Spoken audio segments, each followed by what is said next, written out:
Bonjour à toutes et à tous, je suis très heureux de vous retrouver pour 100% Sport sur EDJ-FM, l'émission qui retrace l'actualité sportive de la semaine. 3 chroniqueurs vont m'accompagner aujourd'hui, à commencer par Nicolas Mat, bonjour. Bonjour Enzo, bonjour à tous. Juliette Ponce. Bonjour Enzo.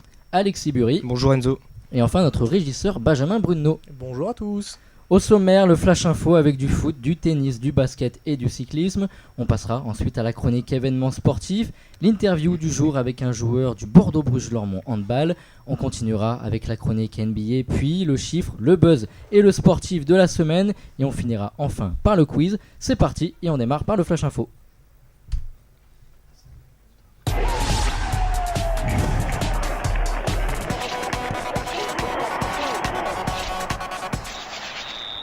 On démarre, Juliette, avec la Ligue des Champions. Et oui, des résultats nuancés pour les équipes françaises en Ligue des Champions. Paris s'impose sur un score de 7-2 contre le Maccabi avec une prestation XXL de son trio offensif. Un doublé de Messi et de Mbappé, un but de Neymar et enfin le premier but de Carlos Soler au PSG. Les Parisiens sont premiers de leur poule à égalité de points avec le Benfica. Marseille de son côté n'a pas réussi à renverser Francfort malgré une bonne prestation des Olympiens. Le match se termine sur un score de 2-1 avec Guendouzi buteur. Les Marseillais sont derniers de leur groupe mais peuvent toujours se qualifier en cas de victoire contre Tottenham et de match nul entre le Sporting et Francfort. On enchaîne avec du basket et la NBA. Cette nuit, 10 matchs se sont joués en NBA, toujours pas de victoire des Lakers qui affrontaient les Nuggets. Ils sont derniers de la conférence Ouest avec 4 défaites. Autre match très attendu, le remake de la demi-finale des playoffs 2021. Les Bucks affrontaient les Nets. Victoire des Bucks avec un Giannis à 43 points. Les Blazers, eux, connaissent leur première défaite de la saison contre le Heat, avec en prime la blessure de Damian Lillard. On passe au tennis et pas mal de surprises dans les ATP du moment. Du côté du tournoi ATP de Bâle, Alcaraz remporte son 8e de finale contre Botic van de Zandschulp. Stan Wawrinka, devant son public, se qualifie pour le deuxième tour contre le numéro 3 mondial Casper Ruud. Seul français encore en liste, Hugo Humbert, qui affrontera Holger Rune pour les 8e de finale ce soir. Au tournoi ATP de Vienne, Dominic Thiem s'est défait d'un match fou contre Tony Paul et signe enfin son grand retour. Il affrontera pour le deuxième tour Daniil Medvedev, actuel 4e au classement mondial. Et on connaît le circuit du Tour de France 2023. Le Tour de France 2023 a été dévoilé ce jeudi. Le départ sera donné de Bilbao. Le parcours promet un gros spectacle avec de belles étapes montagneuses. Les coureurs passeront dans les Pyrénées, au Puy-de-Dôme, après 35 ans sans y être passés, dans les Alpes et au Markenstein, avant d'arriver sur les Champs-Élysées. A noter qu'il n'y a aucune étape dans le sud-est et le nord-ouest de la France. Merci Juliette, on passe à la chronique événements sportifs.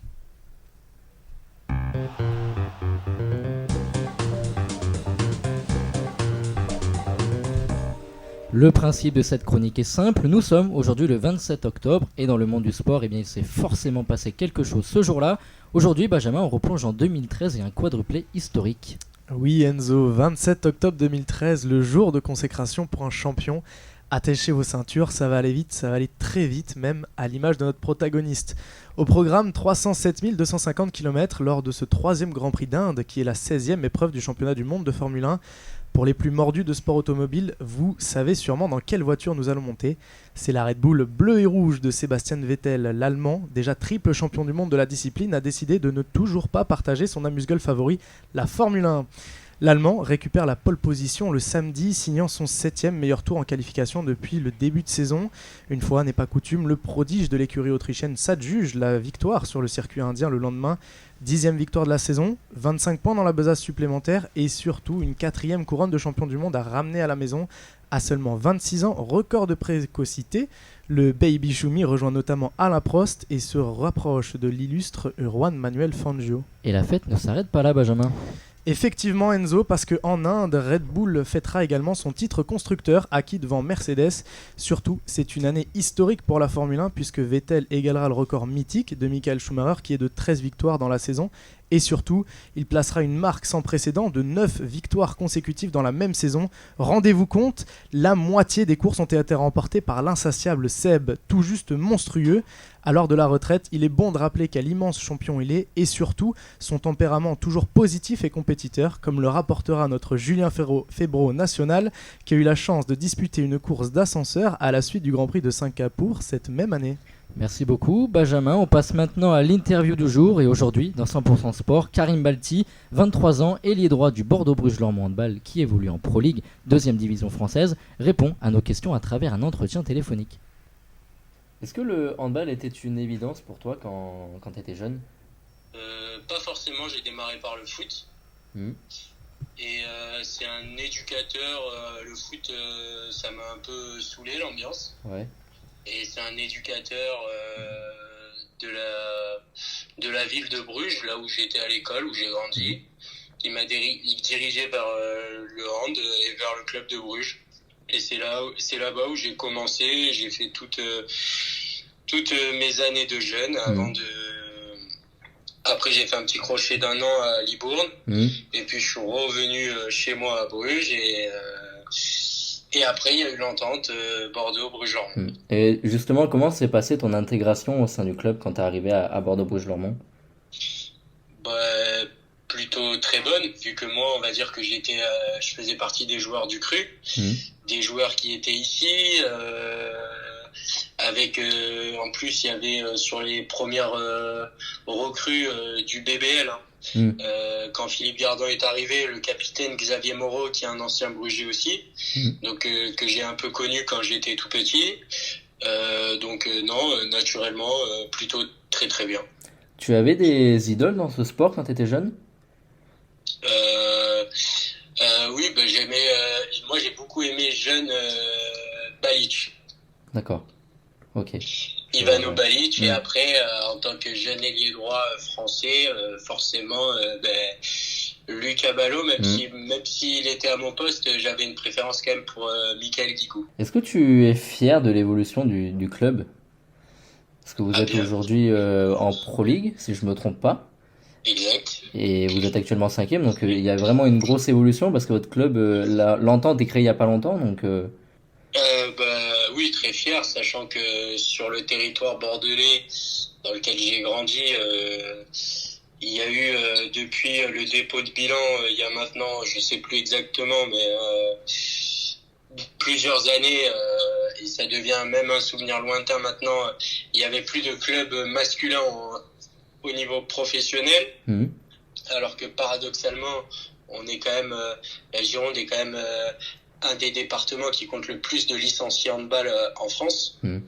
Donc on savait que beaucoup de clubs essayaient de se rencontrer, de voir ce qui était possible de faire, et voir que ce qu'on a pu faire avec l'entente au départ, c'était l'entente Bruges-Lormont. Il n'y avait pas forcément le nom Bordeaux parce qu'on n'était pas très connu, voir ce qu'on a pu faire en National 1, réussir à monter en National 1 élite et attirer l'œil de personnes d'une personnalité du handball comme Philippe Gardant, c'était déjà une immense fierté. Et après forcément faire partie d'un club qui à l'origine un de mes clubs de cœur où j'ai commencé, où j'ai grandi, qui ramène le handball professionnel sur le territoire, oui, c'est une vraie fierté. Justement, Philippe Gardant, ancien grand joueur de handball et actuellement votre entraîneur, comment tu décrirais ta relation avec lui ? Elle est très très bonne.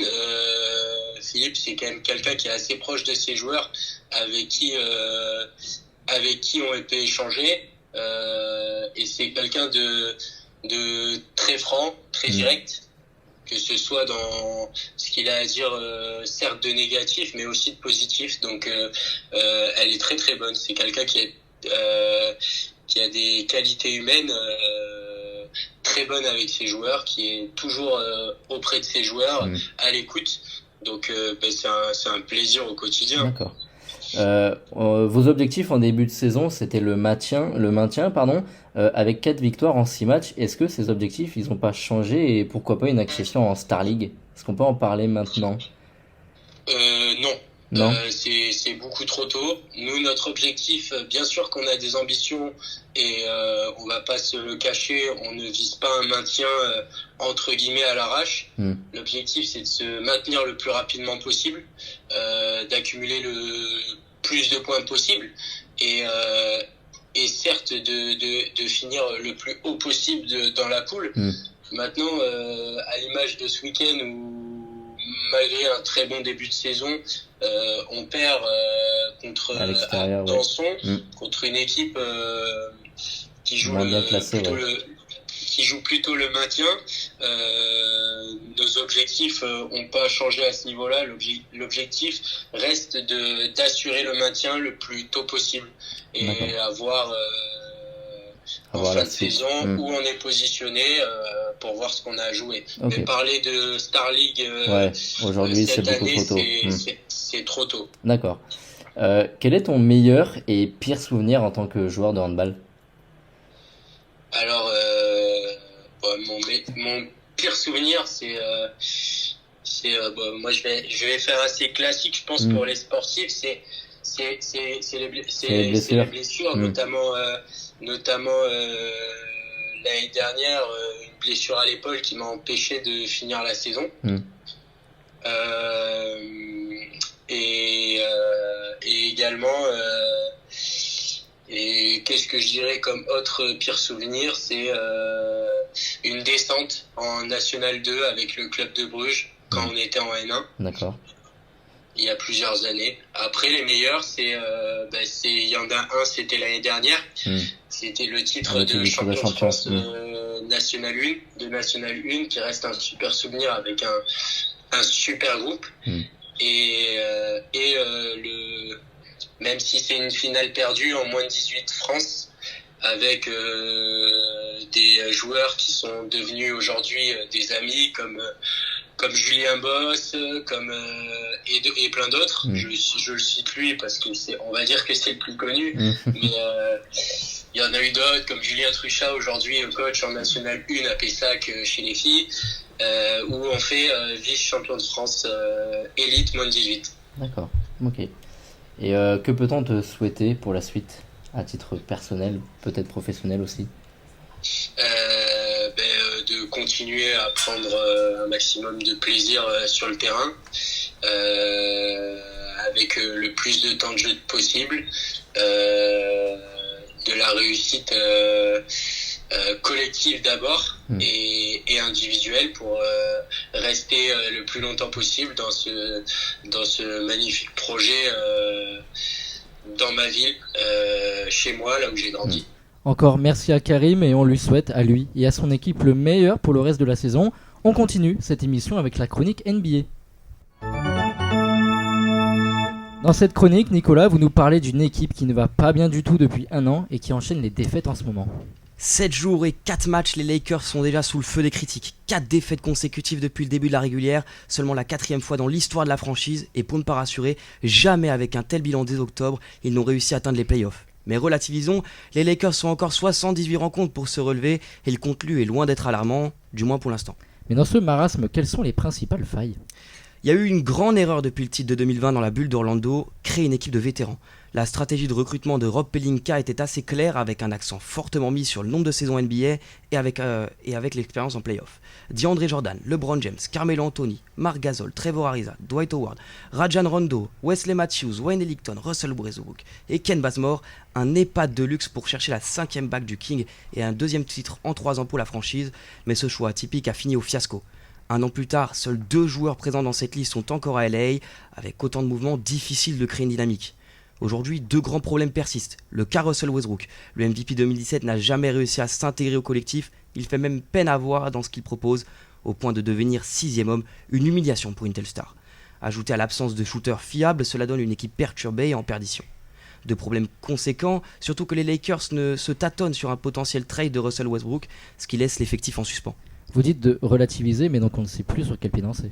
Oui, car d'un côté, les Angelenos ont affronté 3 équipes candidates au titre, et il n'y a pas eu de score fleuve mis à part le premier face au champion en titre Golden State. Les Lakers sont paradoxalement l'une des meilleures défenses, si l'on prend le ratio nombre de points encaissés sur 100 possessions. C'est aussi la meilleure équipe en interception, et les trous d'air récurrents qu'on observait l'an dernier se font plus rares. Mais en contrepartie, il faut trouver un équilibre, car offensivement, c'est la pire équipe sur la base du même ratio. Car offensivement, rien ne va. Aucun système fiable, alors que certes, Darvin Ham a demandé à bousculer l'intérieur, mais compliqué de remporter des matchs quand l'adresse extérieure est si mauvaise. 23% de réussite à 3 points sur 4 matchs, personne n'a fait pire dans la ligue, dans l'histoire. Au point même que les adversaires de LA ne défendent même plus à 3 points. Mais si on prend le côté positif des choses, cette panne d'adresse ne durera pas éternellement. Certains ne peuvent que s'améliorer. Le duo James Davis, si les blessures épargnent ce dernier, sera redoutable avec peu d'options pour les défendre. Le message de Ham a l'air de passer et sa philosophie est plutôt bonne. On comprend qu'il y a un joueur qui peut renverser la situation. Oui, le facteur X, l'épée de Damoclès, c'est bien Russ West. Le pote de LeBron, s'il s'y met vraiment, peut amener son équipe tout en haut. Sinon, ça restera un fardeau et les Lakers devront l'échanger au plus vite. Et Dieu sait que ce sera pas facile. Surtout que le calendrier n'est pas rassurant. On essaie de se rassurer côté Lakers car tout n'est pas noir. Mais risque de le venir, il faudra une grande force mentale et un supplément d'âme. Car préparez-vous, voici le calendrier Lakers sur les 7 prochains matchs et ça risque de tourner au vinaigre. On a les Clippers, Denver à nouveau, on a Portland qui va être joué, New Orleans, Utah Jazz et pour finir les Clippers, c'est pas rassurant. Merci Nicolas et on enchaîne directement avec vous Alexis et le buzz de la semaine. Oui, tout à fait Enzo. Aujourd'hui, le buzz de la semaine, c'est la somme d'argent que Kylian Mbappé peut toucher en allant au terme de son contrat de 3 ans. Ainsi, ce lundi 24 octobre, nos confrères du Parisien ont révélé que le récent 6ème du Ballon d'Or pourrait gagner plus de 630 millions d'euros. Et désormais, l'attaquant français est le sportif le mieux payé au monde. Et seuls 15 clubs en Europe ont une masse salariale supérieure à son seul salaire. Mais je vous rassure, l'État français profite du contrat du joueur parisien en récupérant en moyenne 170 millions par an. Et ce n'est pas tout, le natif de Bondy qui participera à la prochaine Coupe du Monde pourrait toucher bien plus en ajoutant de nouveaux trophées à sa jeune carrière. Le sportif de la semaine. Cette semaine, c'est Arthur Rinderknecht, le tennisman français, professionnel depuis 2018, parti découvrir la culture américaine après son bac. Le natif du Var s'est qualifié pour le premier quart de finale en ATP 500 au tournoi de balle en dominant Alex Molcan 6-2, 6-4. Mais encore plus spectaculaire, le Français a sauvé 12 balles de match sur ses 3 derniers duels contre des joueurs du top 20 mondial, notamment 2 face au dernier demi-finaliste de Roland Garros, Marin Cilic. Profitant de ces bons résultats, le fan de Del Potro deviendra probablement le numéro 1 français au classement ATP ce lundi. Ainsi, les organisateurs du Paris Rolex Master ont décidé de lui offrir une invitation afin d'écrire encore un peu plus son histoire. Et le chiffre de la semaine. Cette semaine, 25, c'est le chiffre de la semaine, mais c'est aussi la 25e fois que le Tour de France s'élancera de l'étranger. L'histoire commença en 1954 avec Amsterdam, qui fut le premier départ hors de l'Hexagone. Ce jeudi 27 octobre, Christian Prudhomme a annoncé le parcours du prochain tour qui aura lieu du 1er au 23 juillet 2023. Après un départ de San Sebastian 31 ans plus tôt, le grand départ de cette 110e édition se fera de Bilbao, avec le lancement aussi d'une série Netflix, et de nombreuses étapes sont déjà attendues par les cyclistes. Alors, d'après vous, qui succédera à Jonas Vingegaard ? Merci Alexis et mes chers chroniqueurs, c'est maintenant l'heure du quiz. Des questions sur le sport. Tennis. Qui avait perdu le tournoi? Yannick Noah. Oui, bonne réponse. Dans le quiz du jour, mes chers chroniqueurs, 5 questions vont vous être posées sur différents sports. Je commence avec la première. Ce week-end, on a encore eu un florilège de cartons rouges en Ligue 1, portant le nombre à combien ? 8. Beaucoup plus.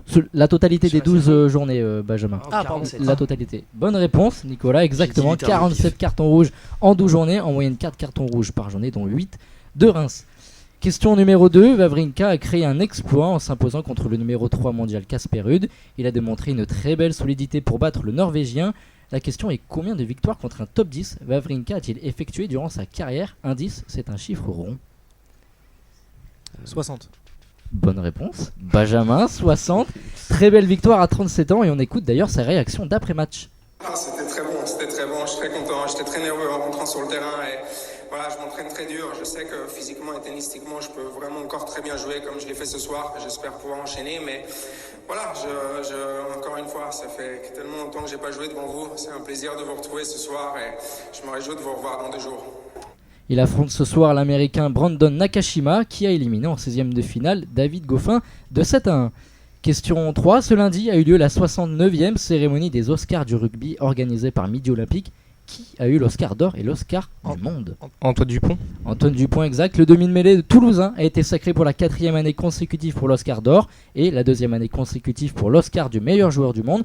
Une très bonne nouvelle donc pour le tout nouveau capitaine des Bleus. Question numéro 4. Quel accord y a-t-il eu récemment entre la NBA et la LNB ? C'est pas un match de LNB aux États-Unis ? Non, Benjamin, ce n'est pas ça. Ah oui, écoutez, j'étais distrait. C'est les Metropolitans qui sont sur le League Pass NBA. Enfin, la NBA a acheté les droits des Metropolitans de Victor Wembanyama et les Exact. Américains pourront donc voir Victor sur leur smartphone, etc. avec le League Pass. Exact. Selon les informations de RMC Sport, il y aurait eu un accord pour diffuser les matchs du jeune talent français qui évolue à Boulogne-Levallois, Victor Wembanyama, favori pour être le numéro 1 lors de la prochaine draft, impressionnant avec son club lors de la mini-tournée aux États-Unis début octobre en Betclic Elite. La dernière question, quelle écurie arrivera en vue de la saison 2026 ? Audi. Porsche. Audi. C'est Audi, bonne réponse. Audi et Sauber ont officialisé ce mercredi leur partenariat stratégique en vue de la saison 2026 qui verra l'entrée en vigueur d'une nouvelle réglementation technique.